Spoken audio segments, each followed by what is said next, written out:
Hi guys, ഇന്ന് നമ്മൾ ചെയ്യാൻ പോണത് ഡ്യൂക്ക് 250 അഡ്വഞ്ചർ ഡ്യൂക്ക് 250യിൽ ഒരു മോഡിഫിക്കേഷനാണ്. അപ്പോൾ അതിന് വേണ്ടിയിട്ടാണ് ഈ മഡ്ഗാർഡ് നമ്മൾ സെറ്റാക്കിക്കൊണ്ടിരിക്കുന്നത്.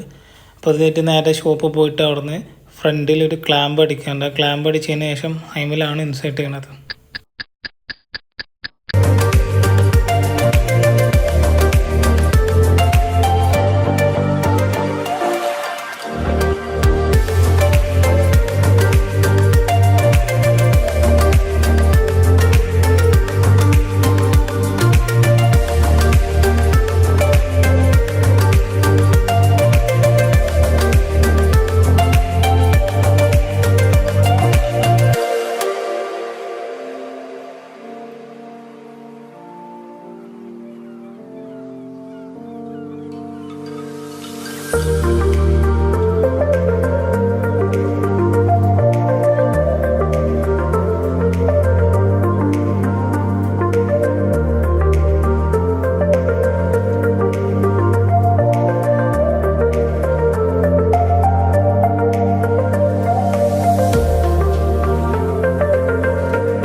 അങ്ങനെ നമ്മൾ ഷോപ്പിൽ എത്തിയിട്ടുണ്ട്. ഇനി നോക്കാം എങ്ങനെയാണ് ചെയ്യാൻ പറ്റുക എന്നുള്ള കാര്യങ്ങളൊക്കെ.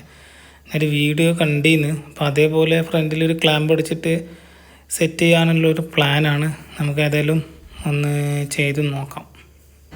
അങ്ങനെ കുറേ ടൈമിന് ശേഷം നമ്മൾ വണ്ടി ഗ്യാരേജിക്ക് കയറ്റിയിട്ടുണ്ട്. നല്ല തിരക്കുണ്ട്, കാരണം ഹെവി വണ്ടിയും കാര്യങ്ങളൊക്കെ ചെയ്യണതാണ്. അപ്പോൾ നമ്മളെ ഇടയ്ക്ക് എന്തെങ്കിലുമൊക്കെ വർക്ക് ഉണ്ടാകുമ്പോൾ ഇങ്ങനെ വരലുണ്ട്. അപ്പോൾ ഇതാണ് നമ്മുടെ ഫിറ്റ് ചെയ്യാനുള്ള മഡ്ഗാർഡ് വരുന്നത്. ആഫ്റ്റർ മാർക്കറ്റാണ്, ഒരു വണ്ടിക്കൊക്കെ ചെയ്ത് കണ്ടിട്ട്. അപ്പോൾ ഈ കണ്ടീഷനിലാണ് വരിക. അങ്ങനെ നമ്മൾ വർക്ക് കഴിഞ്ഞിട്ടുണ്ട്. അപ്പോൾ ഞാനിതെങ്ങനെ സെറ്റ് ചെയ്തെന്നുള്ളത് കാണിച്ചു തരാം. ഇതേപോലെ ടീഷർട്ടിൻ്റെ സൈഡിൽ 4 ബോൾട്ടുകൾ വരും. അതിൻ്റെ ഉള്ളിലേക്ക് ഒരു പ്ലേറ്റ് കയറ്റിയിട്ട് അടിയിൽ മഡ്ഗാർഡിൻ്റെ പോലെ 4 ബോൾട്ട് ഇട്ട് സെറ്റ് ചെയ്ത്